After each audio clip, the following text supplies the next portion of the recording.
ನಾವಿವತ್ರಿ ಜೋಳದ ಹಿಟ್ಟಿಲೆ ಮಸ್ತಂಗಿ ಈ ತರ ಪೇಪರ್ ತರ ಆಗಿ ಬರೋ ಹಂಗ ಮಸಾಲಾ ದೋಸೆ ಮಾಡಿದ್ವು. ಈ ದೋಸೆ ಒಂದ್ಸಲ ನೀವು ಟ್ರೈ ಮಾಡ್ಕೊಂಡ್ರ ಪದೇ ಪದೇ ಇದನ್ನೇ ಮಾಡ್ಕೊಂಡು ತಿಂತೀರಿ ನಾಷ್ಟಕ್ಕ.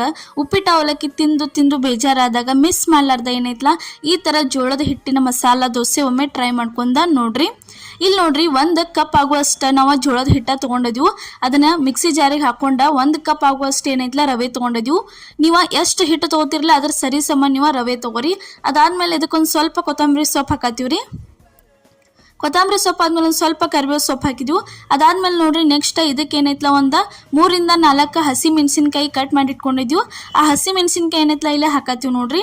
ಅದಾದ್ಮೇಲೆ ಒಂದು ಸ್ವಲ್ಪ ಅಜ್ವಾನ ಹಾಕತ್ತೀವಿ. ಅಜ್ವಾನ ಆದ್ಮೇಲೆ ನೆಕ್ಸ್ಟ್ ಇದಕ್ಕೆ ಏನೈತ್ಲ ಸ್ವಲ್ಪ ರುಚಿಗೆ ತಕ್ಕಷ್ಟ ಉಪ್ಪ ಹಾಕ್ತೀವಿ ನೋಡ್ರಿ. ಇಲ್ಲೇ ನಾವು ಯಾವುದೇ ರೀತಿ ಸೋಡಾ ಅದು ಆ್ಯಡ್ ಮಾಡಿಲ್ಲ. ಈ ಥರ ದೋಸೆ ಒಂದ್ಸಲ ಟ್ರೈ ಮಾಡಿ ನೋಡ್ರಿ. ಇದಕ್ಕೆ ಒಂದು ಕಪ್ ಆಗುವಷ್ಟು ನೀರು ಹಾಕಿ ಇದನ್ನ ಸಣ್ಣಂಗೆ ಪೂರ್ತಿ ಪೇಸ್ಟ್ ಆಗೋ ಥರ ಮಿಕ್ಸಿಗೆ ಹಾಕೊಂಡ ಬರ್ಬೇಕು ನೋಡ್ರಿ. ಇಲ್ಲೇ ಹಾಕೊಂಡು ಬಂದಿವು. ಈ ಥರ ಪೂರ್ತಿ ಸಣ್ಣಂಗೆ ಆಗಬೇಕು. ಈ ವಿಡಿಯೋ ನಿಮಗೆ ಬೇಕಾದ್ರೆ ನಮ್ಮ ಪ್ರಿಯಾಸ್ ಕಿಚನ್ ಚಾನಲ್ ಒಳಗೆ ಅಪ್ಲೋಡ್ ಮಾಡಿದ್ದೀವಿ, ಹೋಗಿ ಒಂದ್ಸಲ ನೋಡ್ಕೊಂಬರ್ರಿ ಪೂರ್ತಿ ರೆಸಿಪಿ. ಇಲ್ಲೇ ತವಾ ಅಂತೂ ಕಾಯಕ ಇಟ್ಟಿದ್ವು. ಹಂಚ ಕಾದ್ಮೇಲೆ ಇದಕ್ಕೊಂದು ಸ್ವಲ್ಪ ಈ ರೀತಿ ನೀರು ಗೊಜ್ಜೆ ಕಾಟನ್ ಬಟ್ಟೆ ತೊಗೊಂಡ ಎಲ್ಲ ಚೆನ್ನಾಗಿ ಒರೆಸ್ಕೊಂಡ ತಗೋಬೇಕ್ರಿ. ತಕೊಂಡ್ಮೇಲೆ ನೆಕ್ಸ್ಟ್ ಇಲ್ಲೇ ದೋಸೆ ಹಾಕಕ್ಕೆ ಸ್ಟಾರ್ಟ್ ಮಾಡಿದ್ವಿ ನೋಡ್ರಿ. ಈ ಥರ ಏನೈತ್ಲ ಹಿಟ್ಟ ರೆಡಿ ಮಾಡಿ ಇಟ್ಕೊಂಡಿದ್ವಿಲ್ಲ, ದೋಸೆ ಹಾಕಿ ಈ ಥರ ತಿಡೋದ್ರಿ ಚೆನ್ನಾಗೆ. ಭಾರಿ ಅಂದ್ರೆ ಭಾರಿ ಬೆಸ್ಟ್ ಆಗಿ ಬರ್ತಾವ್ರಿ. ಎಲ್ಲ ಥರ ದೋಸೆ ತಿಂದಿರ್ತೀರಿ.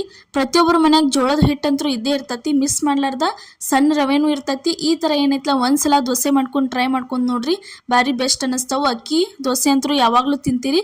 ಈ ಥರ ಏನೈತ್ಲ ದಿಢೀರಾಗಿನ ದೋಸೆ ಮಾಡ್ಕೊಂಡ ನೀವು ತಿನ್ಬೋದ್ರಿ, ಅಷ್ಟು ಭಾರಿ ಬೆಸ್ಟ್ ಆಗಿ ಬರ್ತಾವೆ. ಈ ಥರ ನೋಡ್ರಿ ಸ್ವಲ್ಪ ಚೆನ್ನಾಗಿ ಗುಳ್ಳಿ ಆದ್ಮೇಲೆ ಇದಕ್ಕೆ ಏನು ಮಾಡೋದಂದ್ರೆ ಸುತ್ತಲೂ ಎಲ್ಲ ಒಂದು ಸ್ವಲ್ಪ ಚೆನ್ನಾಗಿ ಎಣ್ಣೆ ಬಿಡ್ಬೇಕ್ರಿ. ಎಣ್ಣೆ ಬಿಟ್ಟ ಒಂದು 3 ರಿಂದ 4 ನಿಮಿಷ ಹೈ ಫ್ಲೇಮ್ ಒಳಗೆ ಇಟ್ಟಿದ್ದನ್ನು ಚೆನ್ನಾಗಿ ಬೇಯಿಸ್ಕೊಂಡ್ರಿ ಅಂದ್ರೆ ಮಸ್ತ್ ಹಂಗೆ ಕ್ರಿಸ್ಪಿಯಾಗಿ ಏನೈತ್ಲ ಈ ರೀತಿ ಜೋಳದ ಹಿಟ್ಟಿನ ಮಸಾಲ ದೋಸೆ ರೆಡಿಯಾಗಿ ಬರ್ತಾವೆ. ಯಾವುದೇ ರೀತಿ ಚಟ್ನಿ ಸಾಂಬಾರು ಅವಶ್ಯಕತೆನೇ ಇಲ್ಲ, ದೋಸೆನ ಹಂಗೆ ತಿನ್ಬೋದು, ಅಷ್ಟು ಭಾರಿ ಟೇಸ್ಟ್ ಅನ್ನಿಸ್ತಾವ್ರಿ. ಇದೇ ರೀತಿ ಇನ್ನೂ ಹಲವಾರು ರೆಸಿಪಿಗಳನ್ನ ನಮ್ಮ ಪ್ರಿಯಾಸ್ ಕಿಚನ್ ಚಾನಲ್ ಒಳಗೆ ಹಾಕಿದ್ದೀವಿ, ನಾಷ್ಟಾ ರೆಸಿಪಿಗಳನ್ನ. ಒಂದ್ಸಲ ಹೋಗಿ ರೆಸಿಪಿಗಳನ್ನ ನೀವು ನೋಡ್ಕೊಂಬರ್ರಿ. ಸಬ್ಸ್ಕ್ರೈಬ್ ಮಾಡೋದು ಮಾತ್ರ ಮರೆಯೋಕೆ ಹೋಗಬೇಡ್ರಿ.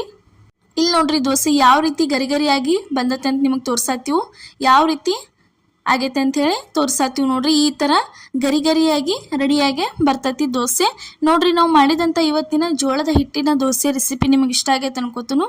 ಇಷ್ಟ ಆಗಿದ್ರೆ ಮಿಸ್ ಮಾಡಲಾರ್ದ ಲೈಕ್ ಮಾಡಿ, ಶೇರ್ ಮಾಡಿ, ಕಮೆಂಟ್ ಮಾಡಿ. ಅದೇ ರೀತಿ ವಿಡಿಯೋಸ್ನ ನಿಮ್ಮ ಫ್ಯಾಮಿಲಿ ಫ್ರೆಂಡ್ಸಿಗೂ ಶೇರ್ ಮಾಡಿ. ಎಲ್ಲರಿಗೂ ನಮಸ್ಕಾರ.